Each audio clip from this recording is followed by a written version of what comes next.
Bonjour et bienvenue sur la chaîne d'Allegria Real Estate, mon nom est Lisa Ducournau. Aujourd'hui on est de nouveau avec Justine et on va vous parler des différents quartiers d'Orihuela Costa. Que vous ayez un projet d'investissement, de venir pour votre retraite, pour vous expatrier, bref, on va faire tous les quartiers pour vous dire un petit peu les avantages, les inconvénients. Le prix au mètre carré, vous aviez été nombreux à aimer la vidéo qu'on a fait sur Torrevieja, on va le faire sur Orihuela Costa.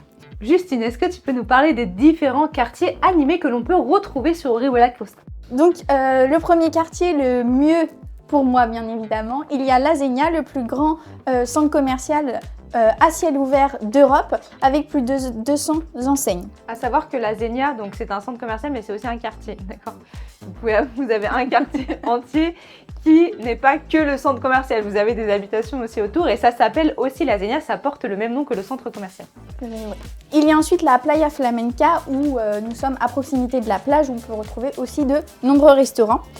Et nous avons aussi le quartier Cabo Roy où nous avons un port de plaisance avec une vue panoramique pour les quartiers les plus côtiers. Ok. Pour d'ailleurs ces quartiers-là, en termes de prix au mètre carré, donc La Zegna, on est approximativement sur un prix au mètre carré de 2300 €. Sur Playa Flamenca, on est un petit peu moins, on est à 1900 € du mètre carré. Et sur Cabo Roy, donc il y a un très beau port de plaisance, on est à 2500 € du mètre carré. Et maintenant, Lisa, donne-nous des quartiers résidentiels et calmes à Orihuela Costa. Pour tous ceux qui sont déjà venus en Espagne nous voir, vous savez que les quartiers suivants, l'agence y est présente, notamment Los Dolces où on est sur l'agence d'Orihuela Costa. Donc c'est un quartier plutôt paisible, plutôt calme, on est à proximité directe de La Zegna, donc 5 minutes à pied, à proximité de la plage, on y est très bien. Nous avons ensuite DCA de Campo Amor. Donc là, on se rapproche un peu plus de la plage et Las Ramblas et Lomas de Campo Amor. Alors tous ces quartiers-là sont des quartiers un petit peu plus résidentiels, mais à chaque fois, dans chaque quartier, vous avez des petits centres commerciaux, donc restaurants, pharmacies, etc., accessibles à moins de 10 minutes en voiture. Pour ces quartiers-là, donc je voulais dire les prix au mètre carré. Donc pour Los Dolces, nous sommes à un prix au mètre carré à 1800 € du mètre carré.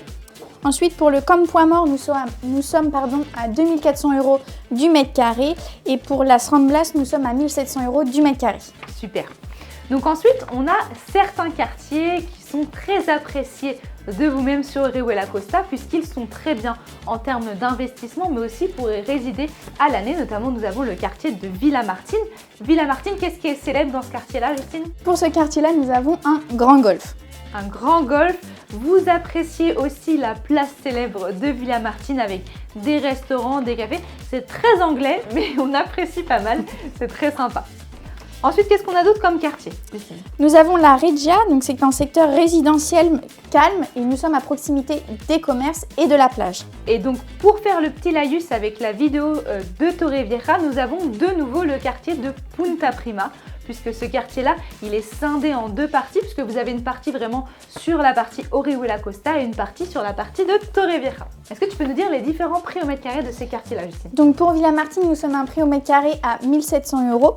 Pour la Regia, nous sommes à un prix au mètre carré à 1600 €. Et pour Punta Prima, comme dit dans la vidéo précédente, nous sommes à un prix au mètre carré à 2200 €. Ok. Et donc, comme la vidéo de Torrevieja, on a bien évidemment des écoles sur le secteur. Est-ce que tu peux nous en dire un petit peu plus? Et donc pour les écoles, nous avons toujours des écoles publiques et des écoles privées. Une école privée très connue, Limonar International School. Super. Donc pareil, hein, peu importe où vous vous trouvez dans Orihuela Costa, si vous avez des enfants à scolariser, vous privilégierez soit bien sûr les écoles des quartiers, soit les écoles privées d'ailleurs du secteur. Est-ce qu'on a aussi des activités à faire sur la partie d'Orihuela Costa? Orihuela Costa, comme dit tout à l'heure, nous avons des golfs. Donc on a plusieurs golfs sur Villamartín et les alentours, ce qui est très bien quand il y a du soleil. Ce qui est plutôt pas mal parce qu'on a à peu près 11 jours de pluie dans l'année. Donc ça va pour golfer, c'est plutôt pas mal. On a des plages, on a des très grandes plages. Donc là de nouveau on a des ports de plaisance. On peut faire des activités nautiques. On a La Zegna, il me semble Justine que tu y allais de nombreuses fois. Exactement. Donc voilà, on a pas mal d'activités sur Orihuela Costa aussi, qui est très dynamique. Alors bien évidemment, il faut être équipé d'un véhicule et ça c'est vraiment la différence avec Torrevieja puisque Torrevieja, vous pouvez y être à pied, vous pouvez un peu tout faire à pied, commerce, plage, etc. Sur Orihuela Costa, il va vous falloir un véhicule. Ça va être la fin pour Orihuela Costa. Si vous avez des questions spécifiques sur les différents quartiers par rapport à votre projet à vous d'expatriation, d'investissement, n'hésitez pas à le noter en commentaire ou de me contacter directement par WhatsApp. Mon nom est Lisa, j'étais avec Justine aujourd'hui et on vous dit à très bientôt pour une nouvelle vidéo. Hasta pronto. Merci, à bientôt.